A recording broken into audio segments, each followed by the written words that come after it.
రంగారెడ్డి ఎత్తిపోతల పనులు త్వరితగతిన పూర్తి చేయాలని, కృష్ణా నదిలో తెలంగాణ నది జలాలకు సంబంధించి న్యాయమైన వాటాకు పట్టుబాటలను ధాన్యం కొనుగోలు చేపట్టాలని, ధాన్యానికి బోనస్ ఇవ్వాలని మాజీ మంత్రి సింగిరెడ్డి నిరంజన్ రెడ్డి డిమాండ్ చేశారు.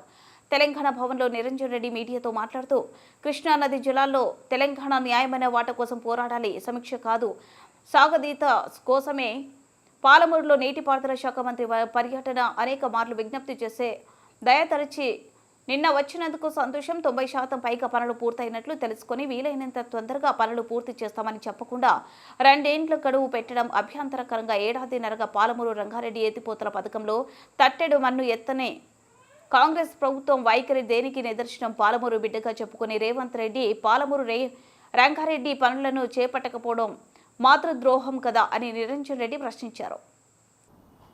మీడియా మిత్రులందరికీ నమస్కారం. మీ ద్వారా రాష్ట్ర ప్రజానీకానికి, ప్రత్యేకంగా రైతాంగ ప్రజలకు నమస్కారాలు. నిన్న ఉమ్మడి పాలమూరు జిల్లా పర్యటన చేపట్టడం జరిగింది. సాగునీటి మంత్రి గారు ఉత్తమ్ కుమార్ రెడ్డి గారు, సంతోషం. మేము డజన్ల కొద్దీ సార్లు డిమాండ్ చేస్తే ఆయన దయదలిచి వచ్చిపోయింది. నిన్న లోతైన గంభీరమైన సమీక్ష జరుగుతుందేమో అనుకున్నాం, కానీ సమీక్షకు బదులుగా సాగతీత కోసమే వైఖరి కనిపించింది. అయితే ఒక్క విషయంలో మాత్రం ఆయనకు ధన్యవాదాలు చెప్పాలి, సంతోషం వ్యక్తం చేస్తున్నా. ఏంటంటే, గతంలో మేము ఎన్నిసార్లు చెప్పినా కూడా కాంగ్రెస్ పార్టీ నాయకులు పాలమూరు రంగారెడ్డిని చిన్న చేసి చూపించి పనులు ఏం జరగనట్లు రకరకాలుగా మాట్లాడారు.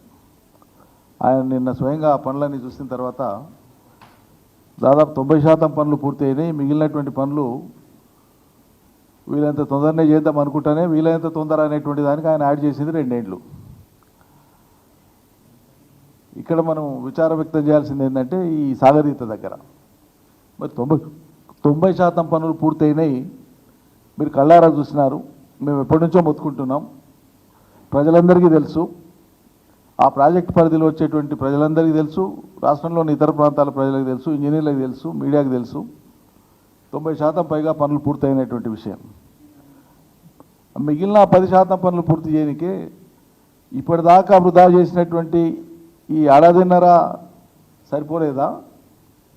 ఇంకో 2 ఏండ్లు అంటేనంటే మీ ప్రభుత్వ కాలగమనం మొత్తం 3.5 ఏండ్ల కాలం, విలువైనటువంటి కాలం అంతా కూడా ఈ ప్రాజెక్టు పూర్తి చేయడానికే ఉన్నట్లు మీ వైఖరి అర్థమవుతా ఉంది. ఈ 10% పనులకు ఇంత ఇరేషనల్గా ఎట్లా? ఇదేం పద్ధతి? దేనికోసం మీకు ఇంత సమయం కావాలి? అసలు ఈ ఏడాదిన్నర పాలమూరు రంగారెడ్డి మీద తట్టడం మన్నేయకుండా, ఒక పని చేయకుండా పూర్తిగా నిర్లక్ష్యం చేసిన దానికి మీ ఈ నిర్లక్ష్యపూరిత బాధ్యతను ఏమనాలి, ఎట్లా అర్థం చేసుకోవాలి ప్రజలు? ఏడాదిన్నరగా అసలు పని చేసుకోకుండా, చేపట్టకుండా, ముట్టుకోకుండా ఉండేటువంటి మీ వైఖరిని ఎట్లా అర్థం చేసుకోవాలి? అది జాలదన్నట్లు మళ్ళీ ఇంకా 2 ఏండ్ల.